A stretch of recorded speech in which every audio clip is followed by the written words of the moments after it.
1 week ago, they said it was 1 million. On Sunday, organizers in Hong Kong claim it was double.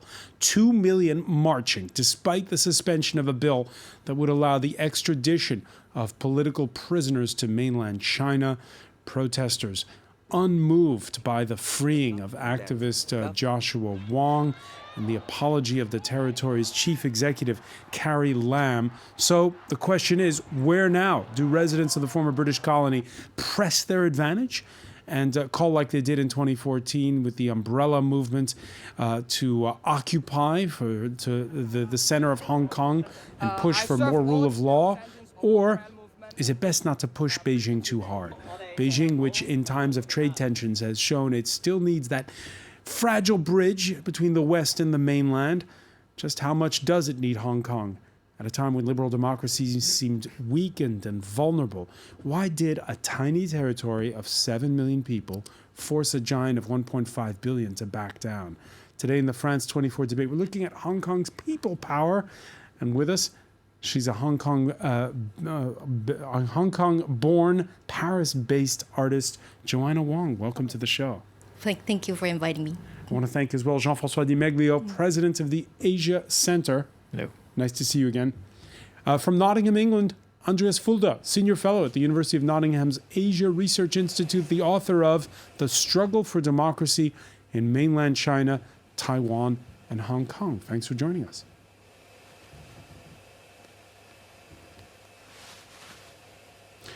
The France 24 debate on Facebook and on Twitter, hashtag F24debate. After suspending the extradition bill, after that public apology, the freeing of Joshua Wong. The pressure, though, still on. Colin Kinnenberg explains. Uproar not just in the streets, but in the halls of parliament, controlled by a pro-Beijing majority. All of it over what's been dubbed the extradition bill. The proposed law would authorize anyone linked to a crime in mainland China to be stopped and sent to China for prosecution, whether the suspect is a resident or visitor of Hong Kong. It would also reinforce existing extradition deals and extend them to Macau and Taiwan. Hong Kong's chief executive would have to sign off before arrest warrants are issued. But for human rights activists, the law leads to a slippery slope. One that'll make it easier for Beijing to accuse members of NGOs, critics, and activists settled in Hong Kong, where civil rights are much stronger. Hong Kong's chief executive has pointed to a clause to protect suspects' human rights. But the bill's critics say it's not enough. Government is asking those people with decades of mistrust suddenly to trust the system and to accept assurances that the mainland would offer, that they'll be honoured. And quite clearly, that's not persuading the people. Opponents of the bill also say it would undermine Hong Kong's autonomy, guaranteed until at least 2047, as part of the agreement that transferred sovereignty of the city from the United Kingdom to China. Facing backlash, the government amended the bill so that it would only cover crimes punishable by at least 7 years of prison, a concession that's done little to appease protesters. By the way, we also want to welcome at this time Jasper Becker, the author of Dragon Rising, an insider look at China today, who is with us from London. Let me begin with that extradition bill, Joshua Wong, because the reason we wanted to spell out what's in it is because Beijing says it's a way to stop corrupt officials, and you even had organizations like the World Economic Forum, the World Bank, saying they did want some kind of reform because there is the question of extradition itself. It seems as though this bill caught everybody off guard. Yeah, I understand, but the context of Hong Kong is nobody trusts China anymore. Like, I have been here since 2008. And since I protest quite a bit, like in 2012 for the anti-national education, which is considered by the Hong Kongers as institutional brainwashing. And then, so for this time, the context of Hong Kong is as a Hong Konger. So Hong Kong, every year we commemorate Tiananmen Massacre, don't. So in another parallel universe, the massacre is an incident, or maybe it never exists. So, and over these 10 years, we have booksellers being kidnapped, and we don't trust the Beijing government. So it's in the context. I don't know whether you watched the press conference. I'm sure you did, of Carrie Lam. So she did explain a lot of good reasons. So for example, she only said it in Cantonese, not in English. But she did say that, okay, if this law passed, the criminals, the Hong Kong criminals who commit crime in China, they can serve their sentence in Hong Kong. But I think in the context of Hong Kong, nobody trusts what is said anymore. The timing is something of a perfect storm, isn't it? Because you had that huge turnout for the commemoration of the 30th anniversary of the Tiananmen Square massacre in Hong Kong, just before this bill was brought up, Jean-François Dimeglio. Yes, that's true. You have the collapse with the 4th of June commemoration as one. I think also there is the collapse with the status of the Chinese economy for the moment. The Chinese economy, of course, is struggling. We have the trade war, and in a way, it's very difficult for China to look strong and to flex muscles in an appropriate way or in a credible way when, conversely, it shows its weaknesses. Just to be back to the principle of the extradition law, the twist which was used, we have to remind what it was. It was to extradite a Taiwan national who committed crime in Taiwan, killed, basically assassinated his girlfriend, and then went to Hong Kong. So the excuse, in a way, was to say, look, we are able now to ship back to Taiwan someone who committed crimes in Taiwan. So there was a packaging which pretended to be smart, but as you pointed out, the timing was ill. The Financial Times reporting today, Andreas Fulda, that actually it was Carrie Lam who took this initiative, according to senior officials. It didn't come from high above. Well, I think that should be taken with a grain of salt, of course, because Carrie Lam was actually selected, not elected, by the pro-Beijing establishment. And of course, she has met with Xi Jinping. And there are basically two theories. Either she was instructed by Xi Jinping through the liaison office, which kind of serves as a go-between between the Chinese Communist Party and the Hong Kong SAR government, or she took this initiative by herself to please Xi Jinping. Either way, this move backfired spectacularly, and it's just a series of own goals, if you ask me. And it's not over yet. As we said at the outset, the latest installment this Monday, the freeing of Joshua Wong. Let's take a look.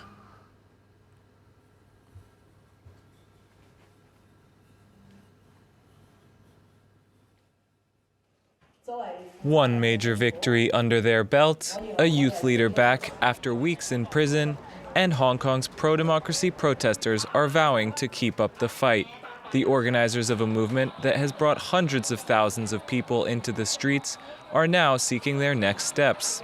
Protesters have largely conceded to police demands that they clear major throughways, but leading activists say they will keep up the pressure until Chief Executive Carrie Lam resigns.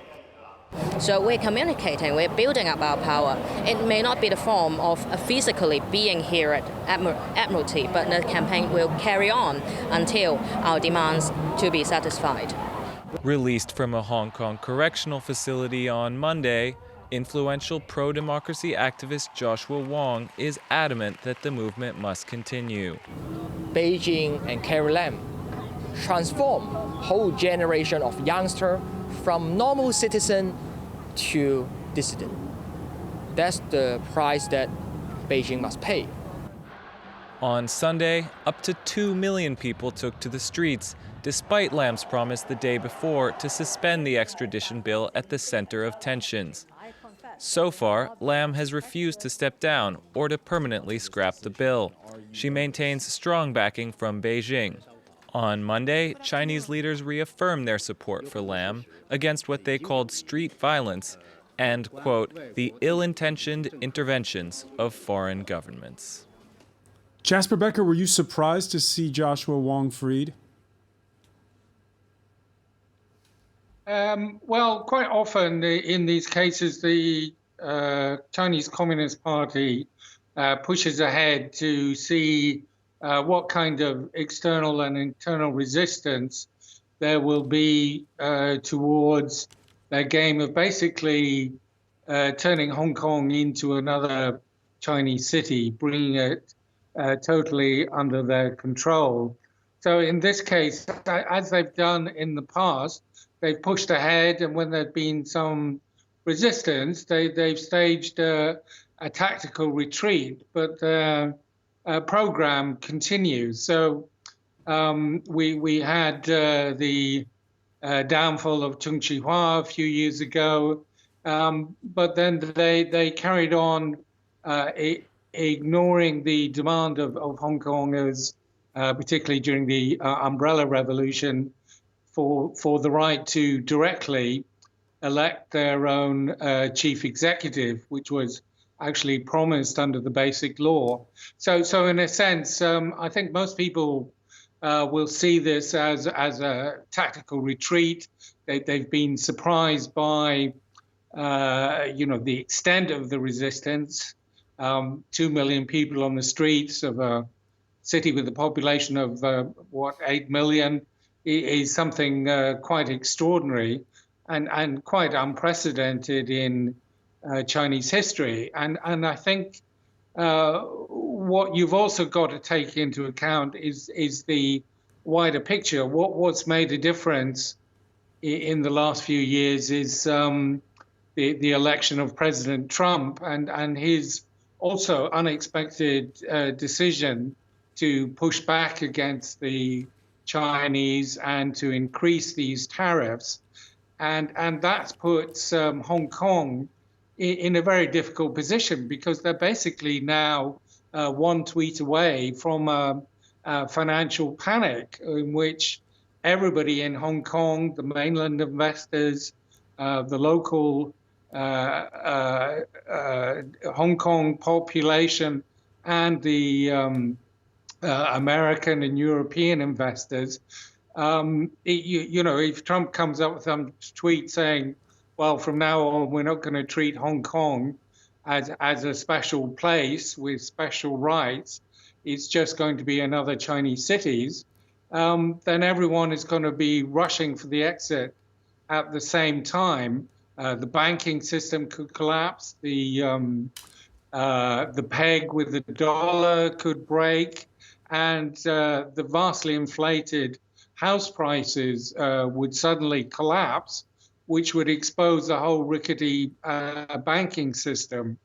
And, in America, the Senate, I think, has put forward a Hong Kong Human Rights and Democracy Bill, which actually threatens to do that as well. So it's not just President Trump who's getting very frustrated with the Chinese, but quite a broad spectrum of American politicians.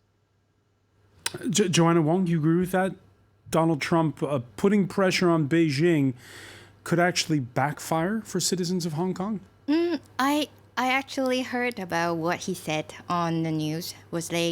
He was saying, I hope China and Hong Kong could work it out together. So I don't think he takes stands. But I don't know, I don't know if I agree with this or not, but what I do see is most of the foreigners, what they're interested in now is how Hong Kong can have, Hong Kongers as us, can have democracy or can express our views, and Hong Kong can be continue as the city for expat, can continue as a business city. And in that light, the freeing of Joshua Wong, we saw in that report one of the activists saying, we're not going to occupy Admiralty, which is that section in the center of town, which was at the heart of the umbrella movement. What should be the strategy now for those activists? What do they do? I I think everyone should be an activist as a Hong Konger now. But do you occupy? What's the... I think what their strategy is to exhaust it, right? Because most of the foreign press, they say, okay, there's already a suspension, but we are asking for withdrawal because what we are asking, they didn't answer to us. Before I came here, I was watching the press conference held by our police commissioner because we were asking him to take back the word riot. We were like 1 million of people, and then it was quite a parody because he suddenly said, okay, not riot. Most of the people, they were peaceful. Only 15 people, we arrest 15 people. And then among these 15 people, some were arrested because they couldn't provide their ID cards, and some were arrested because of loitering. And then among the 5 people they're gonna charge with this riot offense, and so it already happened like this. So you cannot blame us of not trusting the government. But even 2 million people on the street, we just gain something like for short term. So I think what we should do is continue to be alert and try to be peaceful, be dissident, and be ready to come back anytime. Well, Andreas Fulda, your thoughts? Well, I think that Hong Kong really is in a bit of a predicament right now, because what the Chinese Communist Party has essentially done over the past 10 years or so is they have engaged in what I call selective decolonization. They've tried to basically politicize the education system. They have clearly militarized the Hong Kong police force. They used to be very good at community policing, no more, as we found out. They have also crippled the political institutions, meaning that the Legislative Council, which is the city parliament, really doesn't have much of a voice in the decision-making process. But what this has all led to is really a void of leadership. So, for example, Carrie Lam, she was selected. She used to be a civil servant. She never won an election. She never had to argue her case. And so she wasn't stress tested as a politician, which has led to this, really misjudgment, which has backfired so spectacularly. But on the other hand, for the pan-democratic camp, which is kind of the group of liberal democratic parties in Hong Kong, they don't have the majority in the Legislative Council to push through their agenda. So we're really looking at a deadlocked political situation. So I do salute the good people of Hong Kong for staging these mass rallies. They were very impressive, and I think they have proven their mettle. But moving forward, I really wonder, how this impasse can be solved, because you will need some form of political solution in the long term. Some kind of a political solution in the long term. We're going to pick up on that point. When we come back, stay with us. You're watching the France 24 debate.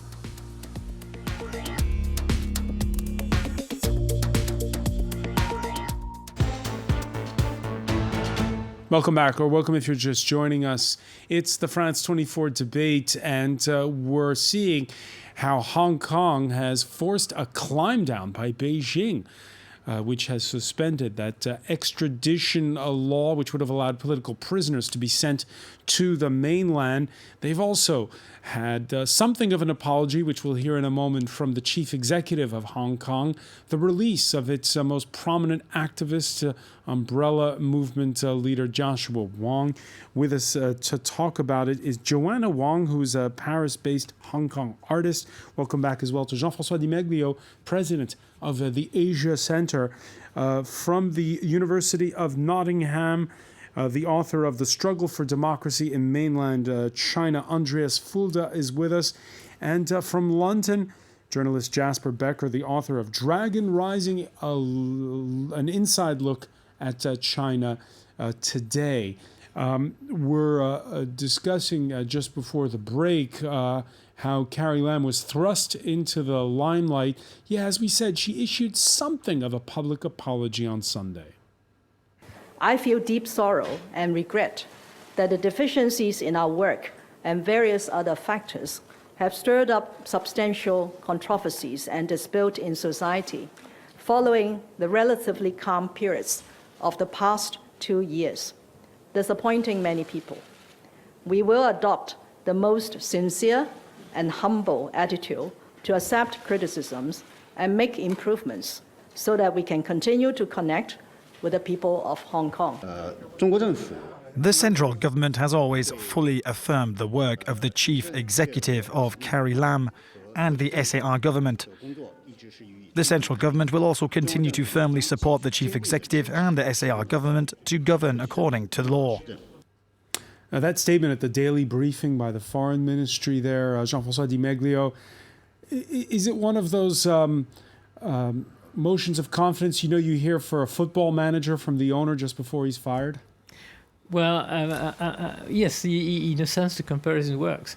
The coaching is probably done from Beijing, but it's true also that one of the mistakes was for Carrie Lam to be really at the front line when she had not prepared enough the ground. So if you want to make comparisons, if you compare this bill to other bills or projects in Hong Kong, you do have, if not pause, but at least questioning the population before you try a bill.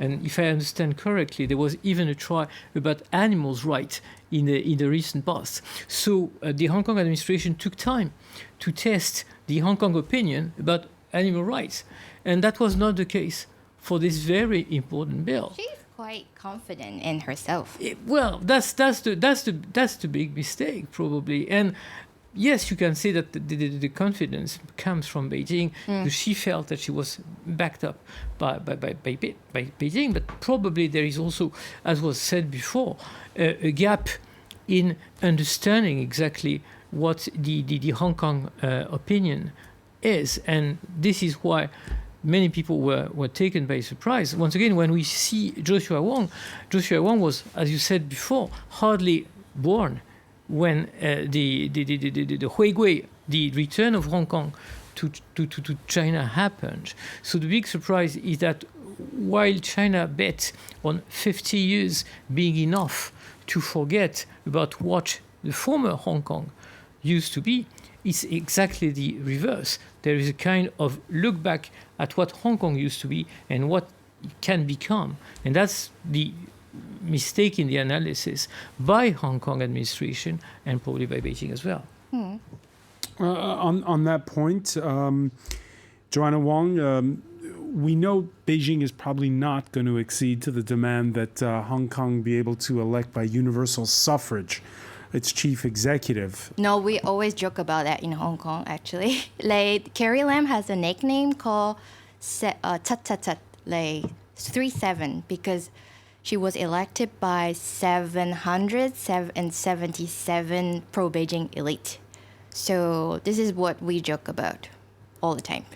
Is she going to be, as we say, sacrificed by Beijing if the pressure keeps up?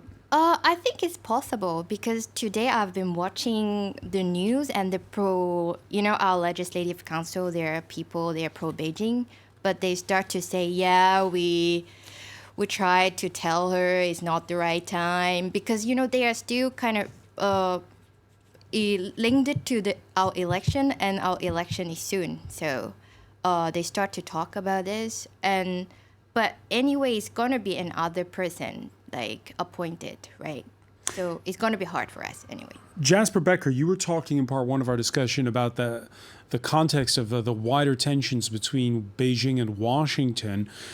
For now, Hong Kong is very much needed, it seems, by China, because it is this sort of middle ground, this fragile bridge between the two. Well, I think at the moment you've got to realize that under the one country, two systems formula, Hong Kong is still an independent member of the World Trade Organization, which means that when Washington imposes these huge tariffs on Chinese exports, Hong Kong at the moment is exempt from that. But if there's simply one country and one system, then people are going to ask, well, why is Hong Kong given this special status? It doesn't deserve it. Why is China allowed to evade the tariffs which are being imposed by simply sending things through Hong Kong and relabeling them? Since the tensions with Trump started, does Beijing need Hong Kong and its current formula more than before? It kind of does, and it doesn't. If it's really going to have a big fight with the United States, it's going to have to force Hong Kong to choose sides. And most of Hong Kong's trade and investment is now with mainland China. And I think this is the problem that many Hong Kongers are coming to realize, that they're coming to a fork in the road. If these two superpowers don't reach some agreement about technology and about trade and about their future relationship and about China's growing territorial ambitions, then Hong Kong is going to be sacrificed one way or the other. It will have to decide which side its bread is really buttered on. Is really buttered on. I think that. Yeah, Some people will decide they'd rather be side with Beijing than Washington, and that's going to be extremely difficult for a lot of people in Hong Kong. Yeah, Hong Kong's still the world's third largest financial center, but there was a step that could lessen that, and it happened this Monday. Not in Beijing, but in London. The Vice Premier, Hu Chunhua, in the UK capital for the launch of the London-Shanghai share listing project. Now, this is limited. The yuan is not convertible. Nonetheless, under the deal, Shanghai-listed companies can raise new funds via London's stock market, while British companies can broaden their investor base by selling existing shares in Shanghai. So this dialogue today is primarily about trade and investment, but of course, the point of having a close partnership is that we can also talk about more difficult subjects. So we had a negotiating meeting last night, and I've already raised the issue of Hong Kong. We've had an extensive discussion about it. We're pleased that the Hong Kong authorities have paused their proposed legislative changes.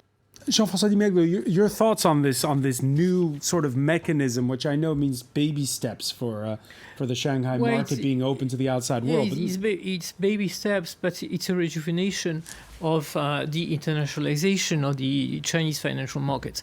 Actually, the internationalization of Chinese financial markets have been talked about for quite a long time, starting 2003. And then it stalled.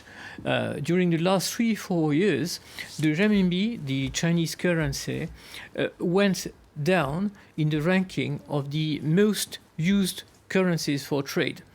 And all of a sudden, because you can see that the Chinese economy is slowing down, there is the rejuvenation of this project. I don't think it's anything between Shanghai and Hong Kong. It's just because China will need more and more inward investment as its current account now is weakening. So it needs Hong Kong for some reason, but it also needs Shanghai. And the interesting thing, of course, is that London is chosen particularly because it's a financial center, but also because of the Brexit, because the Brexit will be some kind of an avenue for China to keep on having a link with Europe without totally giving away the huge investments which were done in the UK in the past. And just one thing about Hong Kong. One thing which is important in Hong Kong is, as we know, rule of law. And China is launching the Belt and Road Initiative, but for Belt and Road Initiative, you have the need for arbitrage.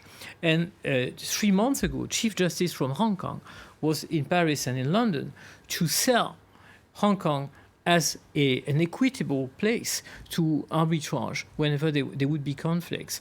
This is definitely going against, if the bill was going, it would be against the idea that Hong Kong is rule of law and you can arbitrage any kind of conflict, trade conflict in Hong Kong. So it's very bad for business, actually. Andreas Fulda, it's ironic, isn't it, that you got the vice premier in London when all this is happening in that former British colony? Certainly, and it's also been rather disappointing in a way, the reaction by leading British politicians. So, for example, Jeremy Hunt, I think right now is rather preoccupied with the Conservative Party leadership election. And his statements have been rather weak and unconvincing. In a way, the British government should do more. After all, it was the British government that signed the Sino-British Joint Declaration in 1984, which is the foundation for the one country, two system formula. And they should safeguard the autonomy of Hong Kong until 2047. Now, strikingly, actually, the Chinese ambassador to the UK, Mr. Liu Xiaoming, has called this Sino-British Joint Declaration a historical document, kind of suggesting that the Chinese side no longer have to abide by this international agreement. Now, I disagree with that, but if we just think this to its logical conclusion, this by extension also means, in a way, that the one country, two systems formula is over. Or at least that's the position of the Chinese Communist Party. So we are transitioning to a one country, one system situation. But is that one system going to be one party rule? I think the Hong Kong people have shown that they will never accept direct rule of the Chinese Communist Party. So if the alternative is liberal democracy, then one country, one system actually would mean that Hong Kong now is the front line for the struggle for democracy, not just in Hong Kong, but also, in a way, by extension, for mainland China. For mainland China, you agree with that premise, Jasper Becker? Yeah, I think Xi Jinping has shown himself to be a rather aggressive and an enemy of any kind of independence of the Chinese Communist Party. He's been extremely tough on the claims in the South China Sea. He's been extremely tough on the Uyghurs in Xinjiang. He's been extremely tough on any kind of internal dissent. And the Communist Party has been extremely successful in suppressing any kind of dissent or democracy movement inside the country, and there's been very little pushback from the European powers or from anyone apart from President Trump. And I think his attitude will be to, if he meets some resistance, will be to try and fight back and impose his control and to threaten people in Hong Kong. So I don't think he's going to really want to back down for very long, because if he's going to retreat seriously, accept some kind of democracy in Hong Kong, that will threaten his whole political philosophy and what he's trying to do in China. Even if it means, as you described earlier, it's scaring away investors and making those house prices plummet in Hong Kong. Well, I think he's going to try and tough it out with President Trump, and I think he's going to he's going to come back to the fight in Hong Kong after a pause, and I think he talked the other day about being prepared to go on another long march. I'm not sure that he's the kind of leader who's going to tolerate some kind of liberal democracy and direct elections in Hong Kong, and I think that's why so many people have been willing to take to the streets in Hong Kong over the last few months. So many people willing to take to the streets. They realize it could be short-lived. Of course, next week there's going to be a G20 summit, so we might have a meeting between Presidents Xi and Trump. Listening to Jasper Becker there, Joanna Wong, it sounds like once that G20 summit is over, Beijing could tighten the screws? Yeah, it's possible. I think as dissidents, everyone is kind of prepared for this. Everyone's kind of prepared. Now, we've talked about one country, two systems, the formula coined by Deng Xiaoping. This Sunday, we were talking, it's not just Hong Kong. Several hundred staged an anti-Beijing rally in Taipei. This after Xi Jinping argued, you'll recall, at the start of the year in New Year's wishes to Taiwan, that reunification can only be win-win with the peninsula. After a peaceful reunification, Taiwan will have lasting peace and the people will enjoy good and prosperous lives. With the great motherland's support, Taiwan compatriots' welfare will be even better, their development space will be even greater, they can stand taller in the international community with more confidence, they will be safer, and they will have more dignity. Jean-François Di Meglio, that speech at the beginning of the year, citizens of Taiwan watching what's going on right now in Hong Kong, what's their position going to be? Well, there is a mutual watch between Hong Kong and Taiwan. Hong Kong people are watching what's happening in Taiwan, and they take it as an example of what's happening, what can happen in a Chinese environment. And conversely, as you just said, Taiwan people are looking at what's happening in Hong Kong and take it as an example. Now, Taiwan is a real mixed bag. Taiwan is also into business with China.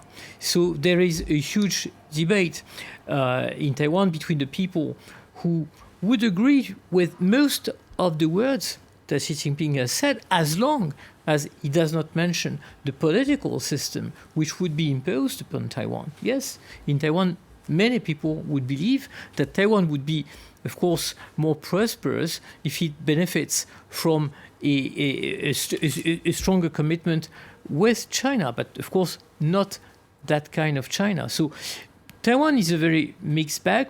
Taiwan demonstrated in the streets, but also showed during the primary election of the DPP, the ruling party, that basically the driving force was not in favor of full independence, because the candidate within the DPP in favor of full independence was defeated by the incumbent president. So yes, Taiwan is watching Hong Kong, is of course very worried about what's happening in Hong Kong, but Taiwan is much bigger. Taiwan is much more diversified. Taiwan also has links with the mainland, because if you remember, you do have people who came from the mainland and are still influential in the Taiwan opinion, and they are looking at the mainland. So it's very complicated in Taiwan. And then you will have, of course, another candidate in January who will be running for the KMT, Kuomintang, and that candidate will be very much pro-Beijing. So it will be very interesting to see what's happening during the run-up to the election and how fair the campaign will be between the pro-Beijing candidate and the DPP candidate. Andreas Fulda, a final word on this? I think actually all these missteps by Xi Jinping and Carrie Lam, who was acting basically on his behalf, have actually helped Taiwan's president to fend off a primary challenge, Lai Ching-te, who tried to become the candidate for the presidential election in January 2020. So it's actually quite ironic that Carrie Lam has not only unified the Hong Kong people against her government, but she has actually also helped the Taiwanese president, Tsai Ing-wen, from the DPP to improve her polling numbers and now to be in a very good position for the presidential election in January. So in that sense, this is another example of the own goals that I mentioned earlier, and the kind of knock-on effects that we're seeing in both Hong Kong and in Taiwan. And we'll see, of course, how it continues to unfold with that G20 summit next week. Andreas Fulda, many thanks for joining us from Nottingham. I want to thank as well Jasper Becker for being with us from London, Joanna Wong, Jean-François Di Meglio. Stay with us. Media Watch is next.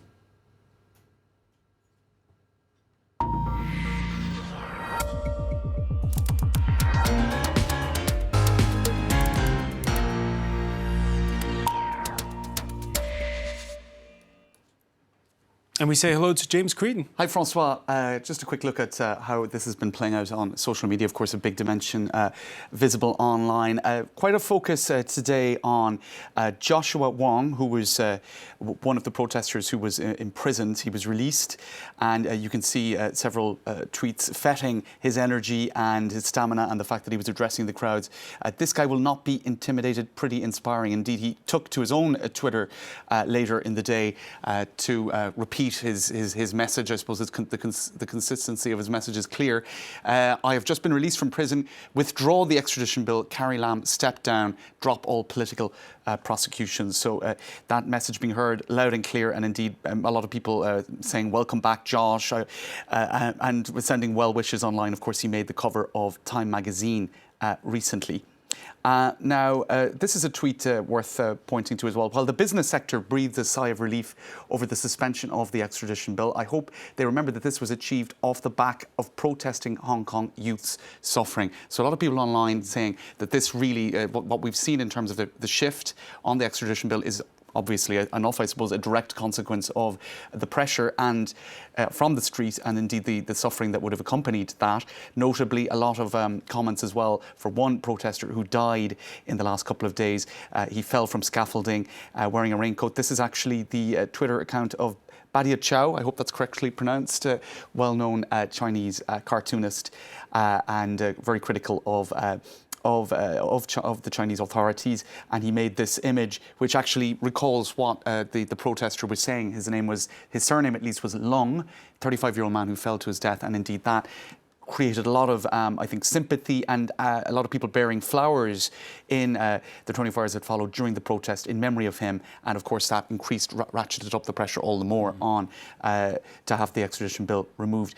The energy of the crowd, triumphant and defiant, says Natasha Khan of the Wall Street Journal. That tweet there, a lot of people commenting on the energy and the vibrancy of the crowd, that was picked up by the Ministry of Foreign Affairs of Taiwan. Various instances of the Taiwanese government have been tweeting their support for the Hong Kong protesters, and that's the official Twitter account of the Ministry of Foreign Affairs, saying that they salute the brave Hong Kong citizens on the streets.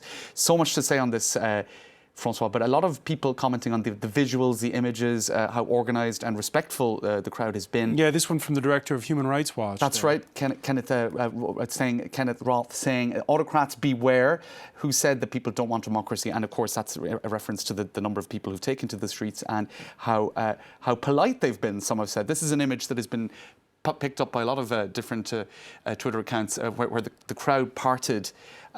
Some were even comparing it to the Red Sea and Moses. That's an amazing image. It is an incredible image. It's tracking a small bit there, but you can see the crowd just parting ways to let an ambulance through, and then closing in behind the ambulance again. So we're no riot. Huh? We're not rioting. Not rioting. It's all very organised. As night falls, out come the lights. So that's another visual that I think people were very impressed by from an aerial photograph. This is an even more impressive one.